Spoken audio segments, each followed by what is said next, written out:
Hello and welcome back to Asis learning platform. तो कैसे हैं आप सब लोग? आई होप सब लोग अच्छे होंगे, मज़े कर रहे होंगे और अपने माँ बाप का नाम रोशन कर रहे होंगे। तो प्रीवियस क्लास के एंड में मैंने ये कहा था कि नेक्स्ट क्लास में हम हार्मोनिक प्रोग्रेशन स्टार्ट करने जा रहे हैं और इसके लिए अर्थमेटिक प्रोग्रेशन यानी कि एपी के अपने टॉपिक को कंसोलिडेट कर लीजिए। ठीक है, तो अब उसकी बारी आगे देखते हैं आपने कितना कंसोलिडेट किया है। ठीक है, तो हार्मोनिक प्रोग्रेशन क्या है कि देखिए एपी की बात कर लेते हैं। पहले एपी क्या था? एपी एक ऐसी सीक्वेंस थी नंबर्स की जहां पे हमारे पास हर बार हर नंबर में कुछ पर्टिकुलर फिक्स्ड नंबर ऐड हो रहा था या माइनस हो रहा था, और उस ऐड या माइनस होने वाले नंबर को हम क्या बोल रहे थे? कॉमन डिफरेंस बोल रहे थे। ठीक है, या फिर हमने ये भी कहा था एपी में कि अगर हम कंसेक्यूटिव टर्म्स का डिफरेंस लें, मतलब a2 माइनस a1 करें, a3 माइनस a2 करें, अगर एपी की ही बात चल रही है स्टार्टिंग में, a2 माइनस a1 किया जाए या a3 माइनस a2 किया जाए या a4 माइनस a3 किया जाए, इन सभी का जो आंसर है वो किसके इक्वल आता था? कॉमन डिफरेंस आता था। यानी कि हम ये कह सकते हैं the difference of any two consecutive terms is constant, then that sequence is arithmetic progression या एपी। ठीक है, ये बात। लेकिन HP में क्या होगा? HP is a sequence of number if reciprocals of the terms form an AP. Reciprocals जो है वो एपी में होंगे। मतलब कि कहने का मतलब ये है कि अगर A1, A2, A3 और AN, इसको हम HP तब बोलेंगे जब 1/A1, 1/A2, 1/A3 और डैश डैश डैश 1/AN, ये जो सीक्वेंस है ये किस में होगी? एपी में होगी। अब एपी में ये सीक्वेंस कब होगी? जब सेकंड टर्म्स में से फर्स्ट टर्म का डिफरेंस किया जाए, यानी कि 1/A2 माइनस 1/A1 किया जाए, या फिर 1/A3 माइनस 1/A2 किया जाए, या फिर 1/A4 माइनस 1/A3 किया जाए। यानी कि किसी सीक्वेंस को HP हार्मोनिक प्रोग्रेशन तब बोलेंगे जब उसके रेसिप्रोकल्स का डिफरेंस कांस्टेंट आए। ठीक है, या फिर ये कह सकते हैं उस सीक्वेंस की हर टर्म का रेसिप्रोकल लेने के बाद जो सीक्वेंस बन के आएगी वो हमारी किस में होगी? एपी में होगी। तो वो जो ओरिजिनल थी जिसका हमने रेसिप्रोकल किया वो किस में मानी जाएगी? हार्मोनिक प्रोग्रेशन में मानी जाएगी। मैं एक एग्जांपल देता हूं आपको। जैसे कि मान लीजिए ये है हमारे पास 1/1, 1/1 नहीं लिखते हैं, खाली 1 लिख लेते हैं। 1, 1/2, 1/3, 1/4, 1/5, 1/6, ये किस में है? ये आपकी HP में है। क्यों? वाई? ये HP में इसलिए है जब मैं यहाँ पे हर टर्म का रेसिप्रोकल करूंगा। ठीक है, हर टर्म का रेसिप्रोकल करूंगा तो वो जो सीक्वेंस बन के आएगी ना वो एपी बन के आएगी। देखिए 1 का रेसिप्रोकल 1, 1/2 का रेसिप्रोकल 2, 1/3 का रेसिप्रोकल 3, 4, 5, 6, ये किस में आ रहे हैं? मेरे एपी में आ रहे हैं। अगर ये एपी में है तो इनका रेसिप्रोकल वाली हमारी HP बन जाएगी। और एक एग्जांपल ले लेते हैं, जैसे कि 1, 1/5, 1/9, 1/13, 1/17, ऐसा कुछ है। ठीक है, अब ये HP में होगी। क्यों होगी भाई HP में? क्योंकि जब हम इसकी हर टर्म का रेसिप्रोकल करेंगे, 1 का रेसिप्रोकल 1, 1/5 का रेसिप्रोकल 5, 1/9 का रेसिप्रोकल 9, 1/13 का रेसिप्रोकल 13, 17, ये हमारी क्या बना रही है? एपी बना रही है। क्योंकि यहाँ पे हर टर्म का जो डिफरेंस है वो कितना आ रहा है? 4 आ रहा है। कॉमन डिफरेंस कितना आ रहा है? 4 आ रहा है। तो आई थिंक आप हार्मोनिक प्रोग्रेशन का आइडिया तो समझ गए होंगे क्या होगा। अब वही पुरानी बातें कि nth टर्म क्या होगी, सम ऑफ n टर्म्स क्या होगा, क्योंकि कैलकुलेशन तो वहीं से होगी हमारी। तो मेरी आपसे ये सजेशन है कि आप HP का क्वेश्चन AP में कन्वर्ट कर लीजिए। भाई आपको अगर ये दे रखा है क्वेश्चन में 3 टर्म्स हैं वो HP में है, तो आप तीनों का रेसिप्रोकल कर लीजिए। ठीक है, ABC मान के कि भाई 3 टर्म्स हैं, किस में है? वो HP में है। ABC अगर आपके HP में है तो 1/A, 1/B और 1/C मान लीजिए AP में।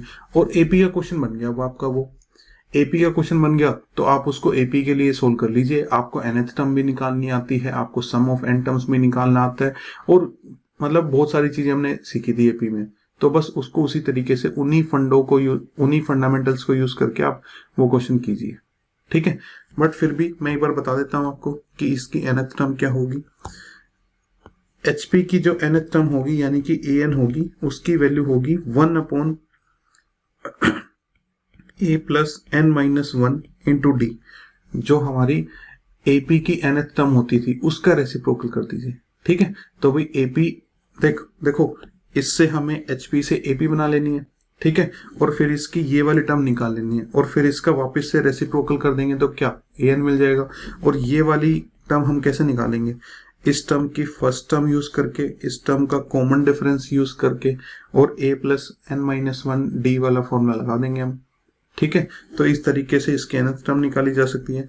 अच्छा, इसकी n टर्म्स का सम क्या होगा, इसकी n टर्म्स का सम का जो फॉर्मूला है वो थोड़ा सा आप देख लीजिए। Sn का फॉर्मूला किसके लिए, HP के लिए बता रहा हूं मैं, ये होगा 1 अपॉन डी यानी कि जो आपने रेसिप्रोकल करके AP बना ली है, ठीक है, इसकी फर्स्ट टर्म और इसका कॉमन डिफरेंस रेसिप्रोकल करके जो आपने निकाल ली है ये आपकी फर्स्ट टर्म, और यहां से जो आपका कॉमन डिफरेंस है वो, ठीक है। A और D आपके किसके रहेंगे, AP के, जो रेसिप्रोकल करने के बाद जो AP बन गई है वो। तो 1 upon D log of 2A plus 2n minus 1 into D और अपॉन में 2A माइनस डी, ये आपके पास फॉर्मूला रहेगा।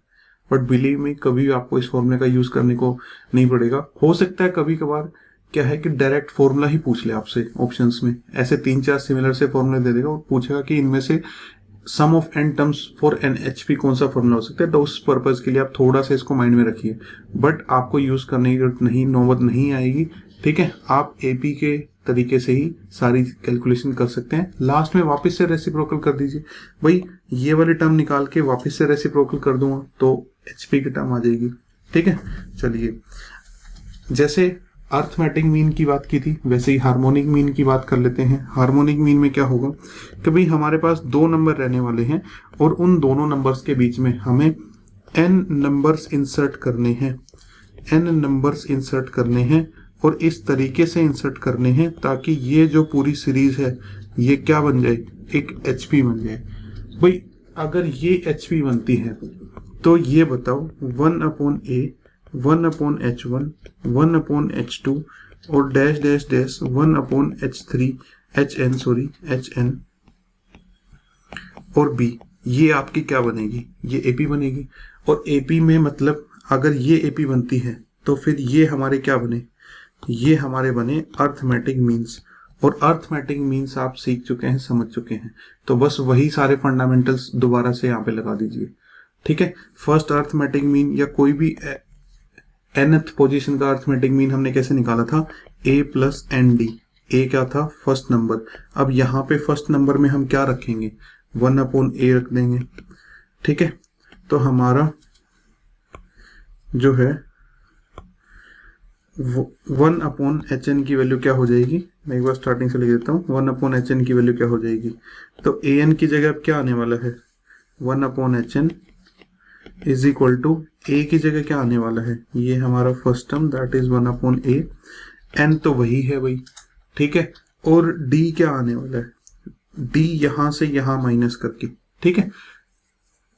वहां पे हमने D कैसे निकाला था, वहां पे हमने D निकाला था B माइनस A और डिवाइडेड बाय N प्लस 1, ये ऐसे इस तरीके से निकाला था। तो D की वैल्यू आप ये रख दीजिए यहाँ पे, ठीक है। तो B minus A upon N plus 1, ये आपका D हो जाएगा, ठीक है। तो इस तरीके से जो है हम कोई भी अपना हार्मोनिक मीन भी निकाल सकते हैं। मैं अगेन आपको बोल रहा हूं, आप उस क्वेश्चन को हार्मोनिक मीन की तरीके से मत करना, उसको अर्थमेटिक मीन बना लो और फिर अर्थमेटिक मीन के आप फॉर्मूले याद रखो, ठीक है। तो मैं एक बार अर्थमेटिक मीन के फॉर्मूले लिख देता हूं कि हमने A के बीच में कुछ अर्थमेटिक मीन्स इंसर्ट किए थे, कुछ n अर्थमेटिक मीन्स इंसर्ट किए थे, जहां पे कोई भी nth अर्थमेटिक मीन का फॉर्मूला क्या था, A प्लस ND था। एक तो ये फॉर्मूला आपको याद रखना है। D की वैल्यू क्या थी, D की वैल्यू थी last number minus first number upon N plus 1, ये फॉर्मूला आपको याद रखना है। अगर ये दोनों फॉर्मूले हैं और सम ऑफ एन टर्म्स क्या होगा, सम ऑफ एन टर्म्स हमारे पास वहां पे था, सम ऑफ एन टर्म्स नहीं बल्कि sum of all arithmetic means a1 plus a2 plus plus plus an, वो हम कैसे निकाला था, वो हमने निकाला था n/2 into a plus b। ठीक है, इस तरीके से इन फॉर्मूले से हम सारी चीजें कैलकुलेट कर सकते हैं। अगर आपको ये एपी वाले फॉर्मूले आते हैं तो फिर आप एचपी या हार्मोनिक मीन के क्वेश्चंस भी इसी तरीके से कर सकते हैं, क्योंकि ये वाली एचपी हमारी इस तरीके से एपी में कन्वर्ट हो जाएगी 1/a, 1/h1, 1/h2, 1/hn और 1/b। ठीक है, चलिए फिर ज्यादातर जो एनडीए क्वेश्चन होते हैं वो 2 या 3 नंबर्स को लेके क्वेश्चन पूछे जाते हैं कि भाई 2 नंबर्स का अर्थमेटिक मीन या 2 नंबर्स का हार्मोनिक मीन या ज्योमेट्रिक मीन। तो उनके लिए एक बार मैं फिर से रिवाइज करा देता हूँ चीजें। अगर 2 नंबर्स हैं, ए है और बी है, इन दोनों का अर्थमेटिक मीन है, तो अर्थमेटिक मीन यानी कि एवरेज, एवरेज कैसे निकालते हैं हम, दोनों को ऐड कर देंगे और 2 से डिवाइड कर देंगे। तो 2 नंबर्स का अर्थमेटिक मीन क्या होगा, a प्लस b/2 हो गया। 2 नंबर्स का ज्योमेट्रिक मीन क्या होगा, मैंने लास्ट क्लास में बताया था कि 2 नंबर्स हैं, जितने भी नंबर्स हैं उन सबको मल्टीप्लाई कर दो और उसकी पावर 1/2 कर दो, उसकी पावर क्या कर दो, 1/2 कर दो। अगर 3 नंबर है तो तीनों को मल्टीप्लाई करके पावर 1/3 कर दो। ठीक है, स्टैट्स की क्लास जरूर देखना, उसमें मैंने सारी चीजें ये बताई हुई हैं, अर्थमेटिक मीन कैसे निकलता है, हार्मोनिक मीन कैसे निकलता है, ज्योमेट्रिक मीन कैसे निकलता है। ठीक है, अच्छा इसको आप क्या बोल सकते हैं, रूट ए बी भी बोल सकते हैं। और हार्मोनिक मीन क्या होगा, हार्मोनिक मीन 2 नंबर्स का जो है वो कैसे निकलेगा, 2ab अपॉन में a प्लस b। ठीक है, जो मैंने स्टैट्स की क्लास में बताया था हार्मोनिक मीन का फॉर्मूला, वो मैं एक बार फिर से लिख देता हूं। अगर हमारे पास इतने नंबर्स हैं, ये हमारे पास कुछ नंबर्स हैं, any set of n numbers. ठीक है, ये एपी में, जीपी में, एचपी में हो या ना हो, दैट डजंट मैटर। स्टैट्स में पढ़ा था, वहां पे एपी एचपी कुछ नहीं था। मतलब ये मान लीजिए ये आपके पास कोई भी डाटा है, ठीक है, ये आपके पास कोई भी डाटा है, तो इस डाटा का जो हार्मोनिक मीन निकलता था वो कैसे निकलता था, n अपॉन में 1/a1 plus 1/a2 plus 1/a3 और प्लस प्लस प्लस 1/an। तो अगर मैं बात करूं सिर्फ 2 नंबर्स का अर्थमेटिक मीन, तो वो क्या होगा, हार्मोनिक मीन 2 अपॉन में 1/a प्लस 1/b।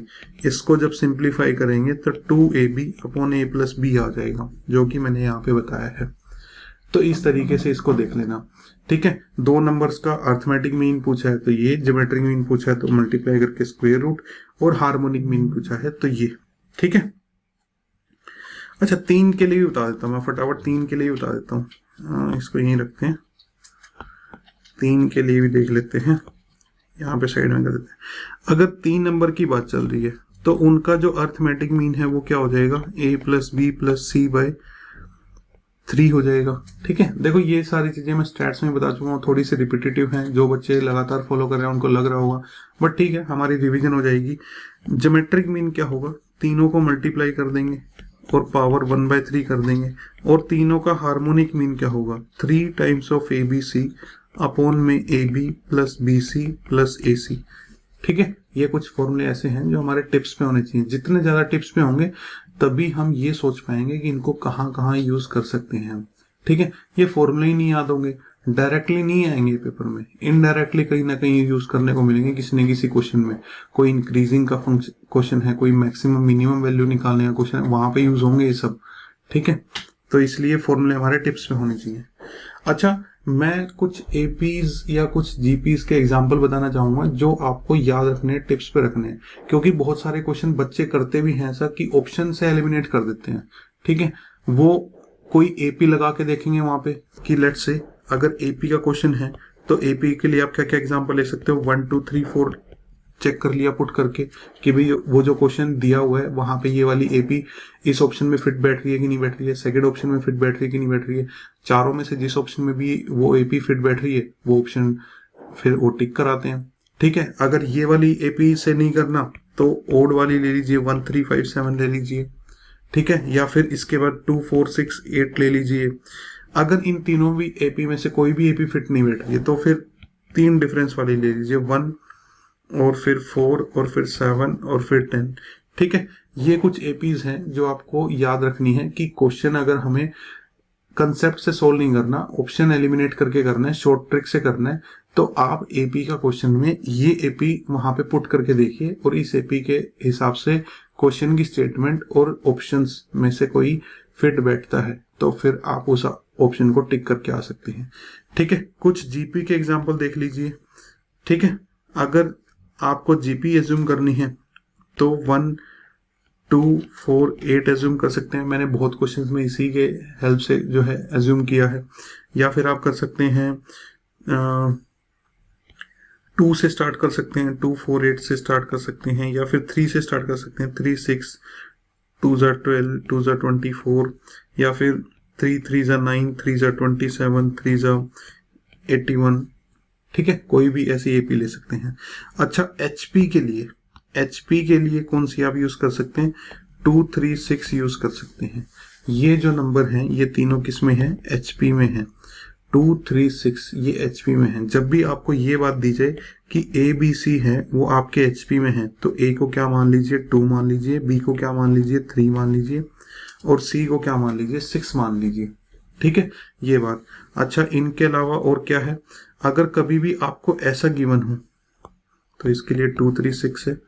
अगर आपको कभी भी ऐसा गिवन है ए स्क्वेयर बी स्क्वेयर और सी स्क्वेयर, ये आपके जो है एपी में है, तो क्या करेंगे आप? तो आप वहां पे ये वाली एपी एज्यूम करिए, 1 25 और 49। इस एपी को एज्यूम करिए, मतलब कि आप ए स्क्वेयर को 1 मानिए, बी स्क्वेयर को आप 25 मानिए और सी स्क्वेयर को आप 49 मानिए। देखिए यहाँ पे कॉमन डिफरेंस निकाल के देखेंगे 24 आएगा, यहाँ पे कॉमन डिफरेंस निकाल के देखेंगे 24 आएगा। तो जब भी ए स्क्वेयर बी स्क्वेयर और सी स्क्वेयर एपी में गिवन है तो ए बी सी की वैल्यू, या ए स्क्वेयर की वैल्यू 1, बी स्क्वेयर की वैल्यू 25 और सी स्क्वेयर की वैल्यू 49 मानना। ये एपी है, ये क्या है? हमारी एपी। इससे क्या होगा? ए की वैल्यू फटाफट निकल जाएगी 1, बी की वैल्यू फटाफट निकल जाएगी 5, और सी की वैल्यू फटाफट आपकी क्या निकल जाएगी? 7 निकल जाएगी।